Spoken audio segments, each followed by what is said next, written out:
So I want to talk about artists and the process or journey of creating a long-form project and some of the things that arise. And I particularly want to talk about them because I'm at the midpoint, or close to the midpoint, not even at the midpoint, of my graphic novel. And I think it's a relevant topic, so stick around. Okay, so before I get into the topic, I just ask one favor. Please hit that like button. Hit it real quick. I've noticed a real uptick in my YouTube subscriptions lately, and I think it's because you guys out there have more actively been hitting that like button. So I appreciate it. It helps these vlogs get to other people. It helps my channel, and in turn gives me a big ego boost so that I can take that and put it into my comics. And use that as fuel to kind of continue. So, hit that like button. Alright, so when you're in a midway... I just caught myself. Let's not talk about you, let's talk about me. When I'm at a midway point on a project, I catch myself getting like really exhausted.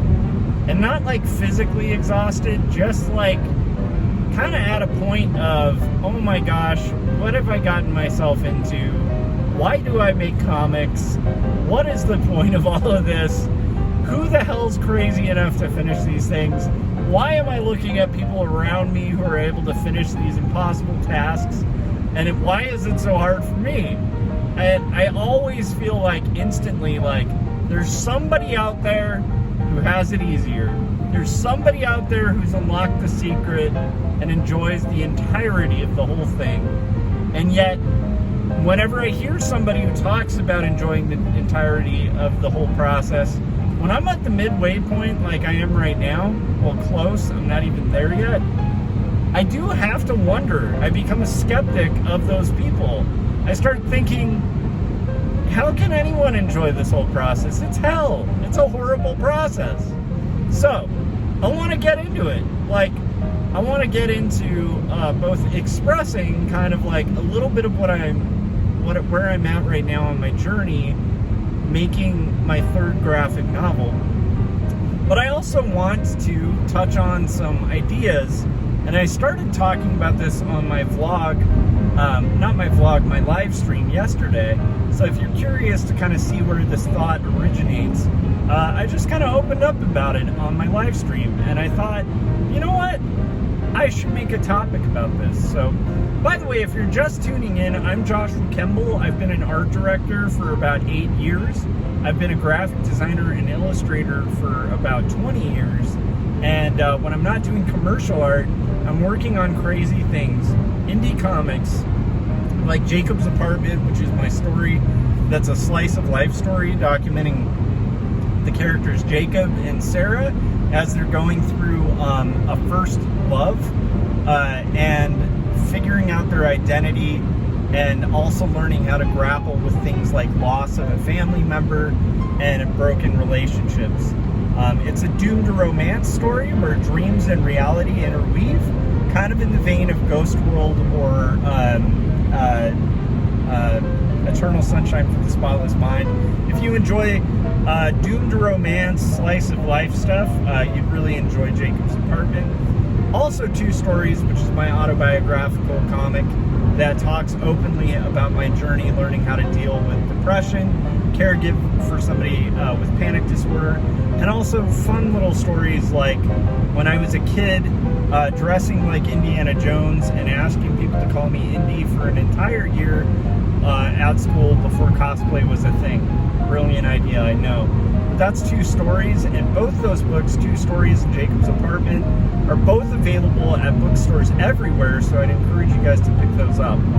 Okay, so I have been working for over a year, about a year now, on my third graphic novel, written by Lavender Vroman.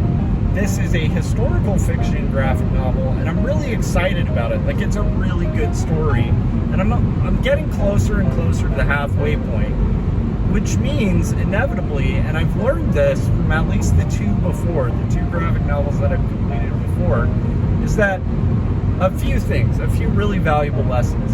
One is, long form comics are hard. They're very hard. You'll see this like in our community. There's a community of people who do the 100 days of making comics challenge, and they're in the hundreds community. And you'll see a lot of people kind of start the hundreds challenge, and when they try to work on a comic every single day, a lot of people drop off and burn out, or find excuses or whatever, and don't complete it. And the reason for that is that comics are hard. Like, it is really hard to do sequential work. I know a lot of people who do animation and comics, and I feel like animation and comic books are a different beast. Single illustrations are kind of one and done and can be really fun. And at most, if you're illustrating a book, quite often you're going to be doing about 24 single illustrations that you spend a lot of time on, but you're very quickly done, and you only at most are going to have to redraw the characters maybe 24 times. Whereas a graphic novel, you know, if you introduce a character, an ancillary character, a background character might be 24 versions of that character, where you're having to do turnarounds of the same character over and over and over again to find interesting ways to kind of keep it interesting, find new ways to kind of frame it and try to keep it fascinating for people, and also find ways to get yourself engaged so that you're giving it your best effort, so that as people turn the pages, they don't feel disappointed. This is a vast effort that you put into work, and I gotta stop saying you, I should just say I, and it can take years. It can take years to complete these things, and when you've finished, there's really no promise of success. Like, even if you've made a really good book, there's no promise of success, because then it comes to the marketing part. And not just marketing, but also just the winds of fate. So you kind of, as an artist working in sequential work and comics, especially indie comics, you're kind of relying on building up a library that is going to be of good quality. That's your goal number one. But number two is, you're kind of going to have to cast a lot of the other stuff on the winds of fate and give it your best try and your best effort, and not tire out. Like, don't allow yourself to kind of let one project that didn't blow up prevent you from doing the next. Because what ends up happening, and I've seen this happen with a million people, including myself, is that it starts creating kind of a snowball effect, and it creates momentum, and that momentum usually leads somewhere, often somewhere you wouldn't expect. But there is this kind of magic to just kind of doing the good work and then giving it a good college try to try to have it succeed.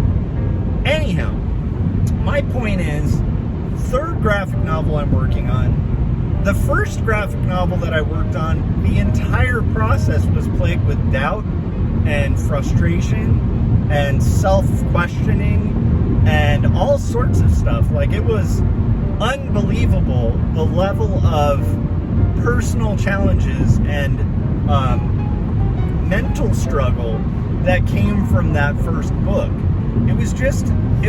And the whole time I remember, as I was making it, again, feeling like there's someone out there who has it better. There's someone out there who has this whole thing figured out, enjoys the entire process, and still ends up with quality work. But then I'd meet people who would talk about how they don't have any doubts and stuff like that. And I would kind of look at them and look at their descriptions, and I started decoding it a little bit in the same way as when I'm in a group of guys, quite often there's a machismo about men where we don't talk about emotions or feelings and stuff like that. And what often happens in groups of guys is if some guy is struggling with something, not me in particular, just any guy in a group of guys, let's say their marriage is having trouble, or they're struggling with depression, or they have some childhood trauma that they're dealing with, or they've suffered a loss in their life, and they're kind of trying to piece it together. And for whatever reason, as men, including myself, there's like this unwritten rule that you just don't talk about it. And on my live stream yesterday, I talked about it as like Fight Club, where it's like no one talks about Fight Club. Same thing, like there, you know, and I think a lot of it's self-preservation, and I think a lot of it is like armor that we put on in order to battle, right? And so in a weird way, it's like I started, anyhow, it's a complicated thing to, at least for me, to try to verbalize, and it's a little awkward to verbalize, because again, you don't talk about this stuff, right? Everybody should say, we enjoy the process. Oh man, I have no struggles, because that's compelling and people get attached to that, right? You guys who are watching a YouTube video are probably really drawn to very confident people who have no doubts, right? And are just really enjoying their work. Why? Because it's contagious. And we're all in a world full of lots of struggle. And the last thing any of us want is to like have to stop and like lick our wounds instead of just move forward, right? And a positive attitude can get you really far in life. So again, like, who wants to feed negativity? So these things kind of go unaddressed and untalked about. But what I mean about the men, and like men I know at least, and that kind of like, you don't talk about it kind of mentality, it's like there is a tell when that happens. Quite often there's a guy that I'll know, and I'm not going to name names or anything like that, who's like really confident about everything. And then 4 years later, you'll find out that that person was like suicidal. You know what I mean? Or like really struggling with depression. And yet they were in a group of men when those men were talking about that stuff. And they were the one who was just like, dude, I got nothing. I got no problems. I am good. Life is great. I don't know what's wrong with you, right? So there's a tell in the sense that I think that it's possible, at least to get a sense, when somebody's being dishonest, and not in a negative way, in a self-preserving way, right? Where they're putting on the armor, and it's like you kind of have to just let them put on the armor, because everybody's going to deal with life and its hurdles and conflicts and challenges in their own kind of way. But I'm a weird guy. I've always been a weird guy. I've always been a little more feminine in general, just with like my approach to things. Like, I kind of don't mind talking about emotions. I kind of don't mind sharing my weaknesses. And that could be to a fault sometimes, right? Because it always is appealing to have the businessman from New York type, right? Who's just going to be like, you gotta buy this. It's the best product. It's the best thing ever. And I kind of like want to be able to do that sometimes, especially with my own comics, right? Where it's like, I can be self-deprecating and then people get the wrong impression of my work. Like, I think my work's bad, and I don't. I'm really proud of my work. I just am aware I'm not like making the best comic ever. I am making the best comics that I can possibly make, and I do believe I'm making good work, right? But that's not as big of a sale as saying, dude, this is going to be the most entertaining thing you've ever read, right? That kind of, I don't know, the spin I've always been bad at. So anyhow, how does this tie in to like the halfway point and all these doubts and this whole feeling about comics that comes up for me every time I've ever worked on a comic, including the first one? Well, okay, first I want to talk about frequency. So the first book I ever made, that was the entire process. Like, every page I took on felt like getting up in the morning and not wanting to get up. Like, just being like, why do I have to do another page? And yet the thing that drove me was the challenge of it, to test whether I could get through the gauntlet. It's like a self-challenge where it's like gonna be hard, but can you accomplish this? And it's almost like playing a really hard level of Tetris, where it's like, I can beat this. I can beat it, and I like it. I like it when I do. I like it when I'm able to overcome that and get the result, because I love the result. And I also like being in the ring.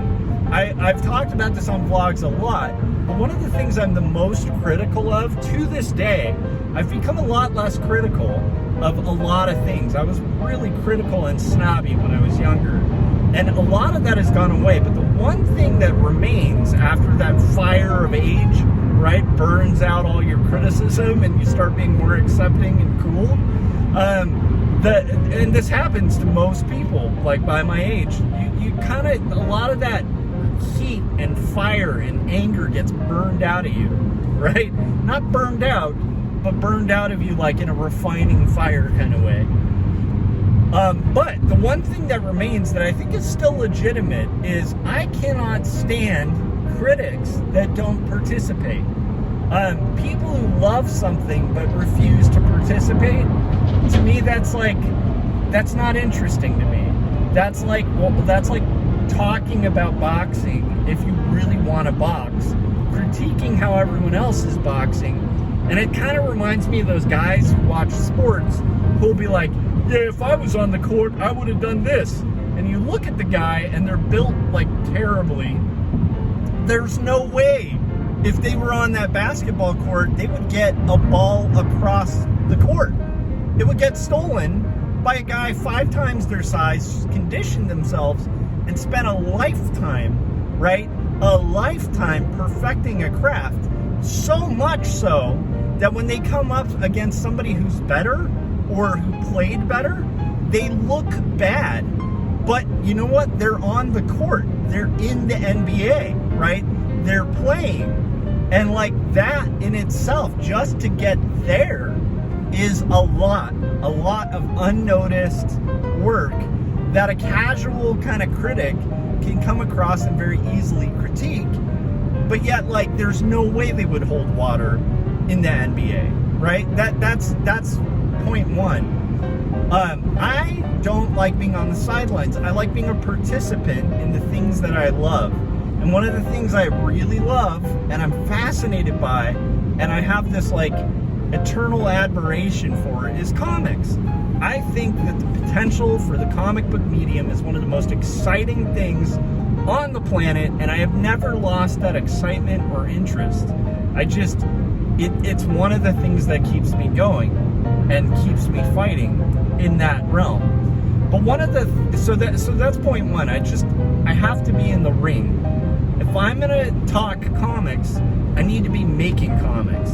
If I'm gonna make calls about how comics should be made, I need to actually start executing it to prove it in reality, rather than just philosophize about what I think. So that's one thing. Number two that comes up is, look, it gets easier. My first book, that was daily. My second book, that was more like monthly.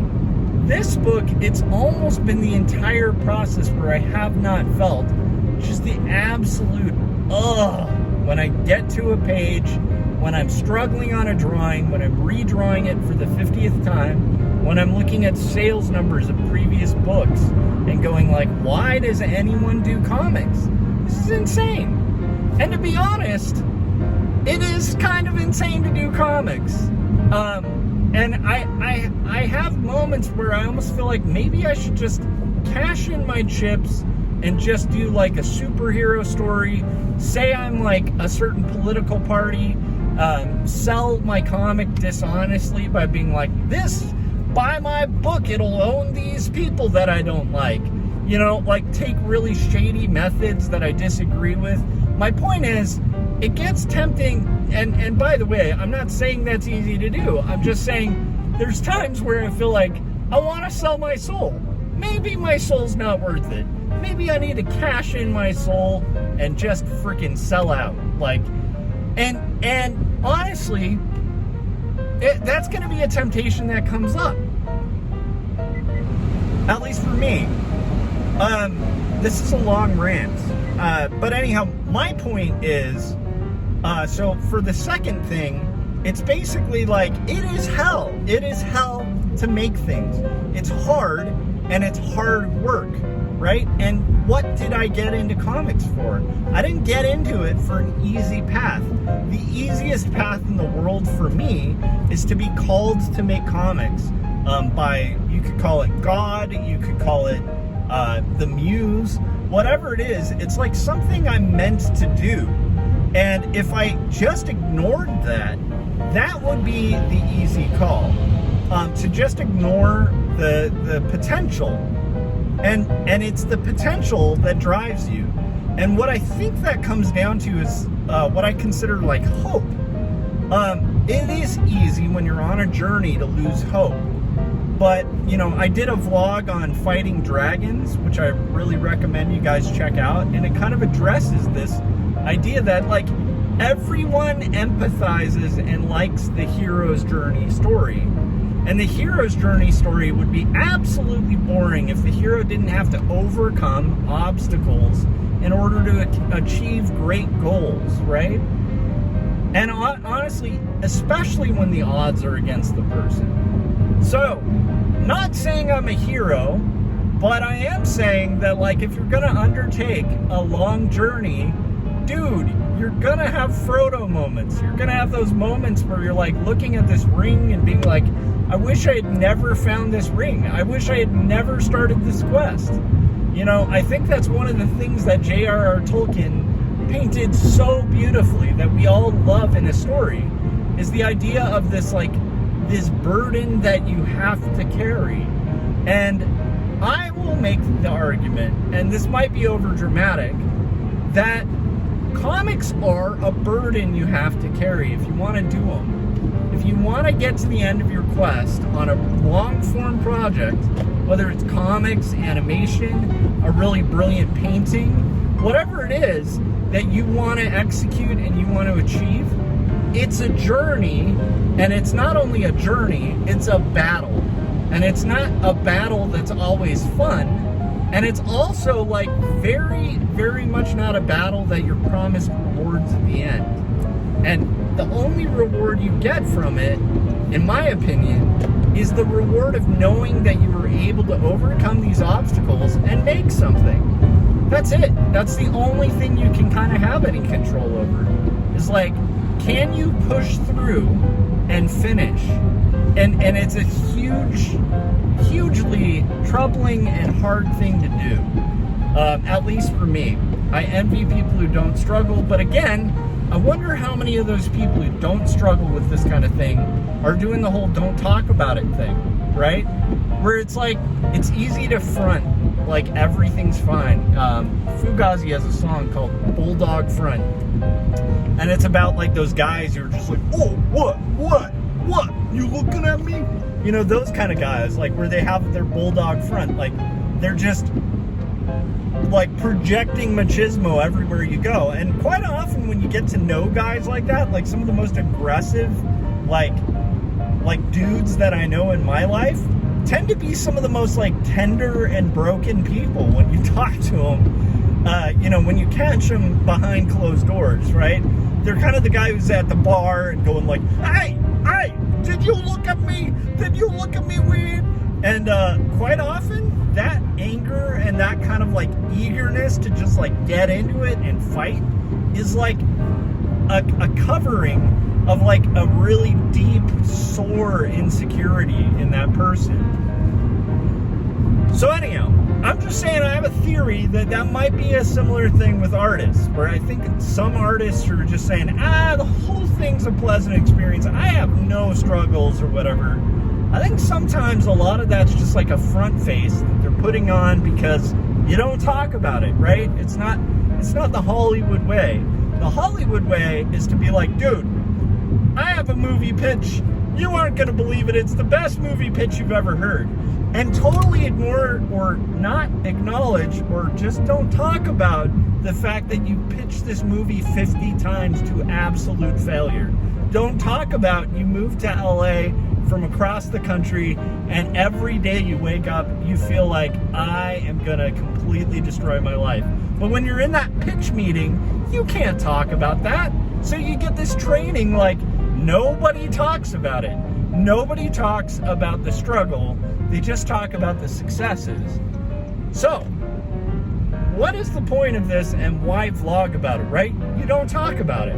Okay, number one is, if you're in it on a long form project, don't be surprised when it sucks, right? because life is hard and comics are hard. I'm joking. They're not harder than life, but they are really hard to do, and they're really frustrating, and you do question yourself sometimes when you're making them. And it gets easier as you build up a body of work, because you can look back to times where you overcame these obstacles to a result that you liked. But yeah, like, here's the thing. I don't think life is meant to be a journey just full of happiness. I think as human beings, we really like challenges. We choose to play video games that are really frustrating and hard. And when you beat a video game that's frustrating and hard, it feels really good. Now, there's some gamers, I'm going to put that in quotes, that'll play games on the easy setting. But honestly, most serious gamers look at people who hit easy on the settings and they go, "Pah, they don't like video games. They're just looking for a distraction." Because a serious gamer is going to play it on the hard setting. Why? The challenge is fun. The challenge is fun. It's not always easy. It's going to be annoying as hell. If you hear a gamer playing for their 50th time on a level they can't beat, it doesn't sound like they're having fun. They're usually cussing and going like, "What the heck?" and all of that, but they keep restarting the level until they beat it. Why is that? Because as human beings, right, I think we like the challenge. I think it might be ingrained as like hunter-gatherer kind of stuff, where we like the hunt. There's a part of us that likes the hunt. And the hunt is a struggle. It's hard. You have to camp out in the woods. You have to get the right materials. You might even be in dire threat of your life. And yet you need to hunt. That's just part of human nature. And so I think that this like desire to kind of dive into challenges and see if you can do it is part of what drives me, at least, to do comics. Like, a big part of it is, can I do this? This looks impossible. I bet I could do it if I work hard enough.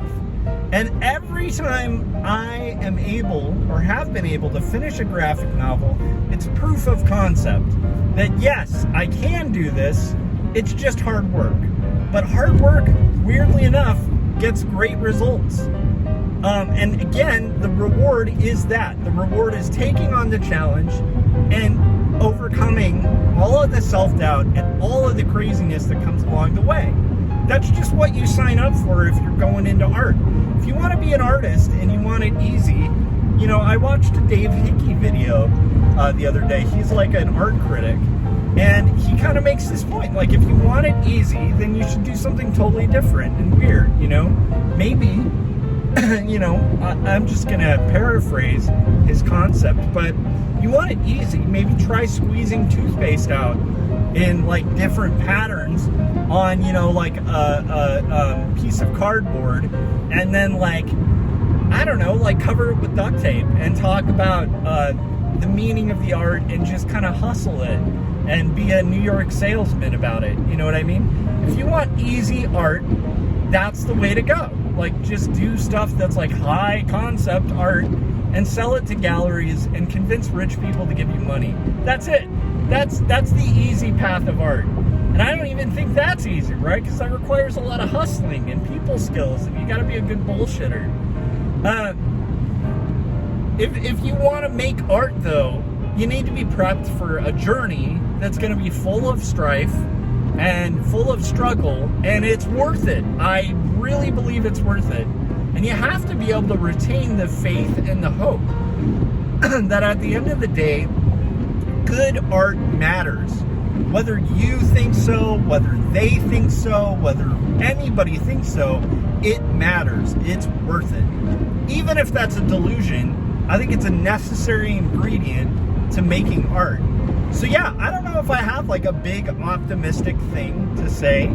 I'm mid-journey on my comic, not mid-journey like the stupid AI program. Mid-journey in my comic, and I'm annoyed.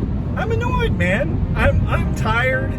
I'm kind of like feeling like I'm not making the progress I need to. You know, I am enjoying making the pages, but the tedium of the pace, the time it takes to do, is just very trying. It's a test. And I have to admit It's my third book. I know this process. This is a friend I've met before, and I'm like, I know this guy. That's what this is. But I'm going to embrace it in the sense of I'll talk about it because I'm a weirdo, and I don't play the game of like we don't talk about it very well anywhere, ever. That's just not my personality. I'm one of those people, all the things you don't talk about are really interesting to me. That's some of the most interesting stuff. Like, yeah, we can do niceties and talk about, you know, kind of the weather and all this sort of stuff. And I can play that game for a while. But when it comes to like my own personal stuff, I like to pour my heart into stuff. I like to talk about topics that people are uncomfortable about. I like to dig into like what makes us tick and what makes us struggle. And I think a lot of that's like the writer in me. That's half the stuff I'm really interested in mining. Like I'm curious to kind of figure out like what is this thing, you know, in life of struggle and sadness and joy. Like what makes these things happen? How does a character feel when their whole life is completely destroyed? And I do it because I'm an artist and a writer, and I put them in that scenario. How does that reverberate? What do I want to say about the deeper implications of things? These are all things that writers are thinking about, artists are thinking about, right? And that to me is interesting. So I thought, in the vein of that, maybe this is an interesting vlog. I don't know. What do you guys think? Are you out there? Do you hate comics? And if you hate it, congratulations. Join the club. We all do. That's my theory. I think everybody hates the process. I think the guys that are like, oh my gosh, how could you say I hate the process, are the same people who are like, I never have issues with depression. My life is beautiful. And 4 years later, you find out they were on a bridge or something. You know what I mean? It's like, this is life. Life is hard. Struggles are hard. Everybody's got a different capacity to deal with things. But my point is, there's no one out there who doesn't have self-doubt. There's no one out there who doesn't struggle to make things. It's just, it is a struggle. And there's a part where it gets not fun. And that might be, in my opinion, one of the most important parts to the challenge. It's the high level. It's that hard level on Tetris, right? Tetris gets gradually more and more hard. And yet, the harder it's getting as you're playing this game, the better you're getting, right? Because if you got that far, it means you're getting pretty good at Tetris, right? If you're still on playing easy level, yeah, maybe you can feel good at Tetris, but anybody who knows Tetris is going to look at your game and be like, hey, you're not really playing Tetris. If you want to really play, the levels are going to get harder. And guess what? The reward when you beat them is so much better. The joy of being on a level of a game where it sucks so bad and you've had to play it so many times that you're like cussing at it, and you're like, you know, right? But then you beat it, it's like, it is one of the most high floods of joy and emotion where you're like, that's right, I taught you, I told you, game, I would beat you. And it's the same thing. It's, I told you, Art, I'm gonna finish this book. And when I finish it, it's gonna feel good. And then I'll probably psychotically start another one, because that's what we do. That's what we do as artists. We take on challenges that suck and are hard to do because they're interesting, and we try to keep feeding that interest, and then we overcome it. We fight that dragon, as I talked about on Fighting Dragons, and then we make another dragon because we're crazy, because we're artists. And that's it. That's my vlog. What do you think in the comments section? And hopefully this was interesting. I know for some of you, you're like, dude, you don't talk about it. And I'm like, yeah, but I have to. It's just me. I have no way to not. All right, guys. I will see you on the next live stream or vlog. And if you haven't, hit the like button, hit the subscribe button, hit the bell so you get notifications, and pick up my books, because they were a lot of work. They were a crap load of work to make those things, and I'm really proud of them. Jacob's Apartment, 2 stories. If you haven't yet, what are you doing? Support indie comics. Support the struggle. All right, guys. If you're in it too, if you're midway, if you're starting, whatever, when it gets hard, work harder. All right. I'll see you guys on the next live stream. Bye.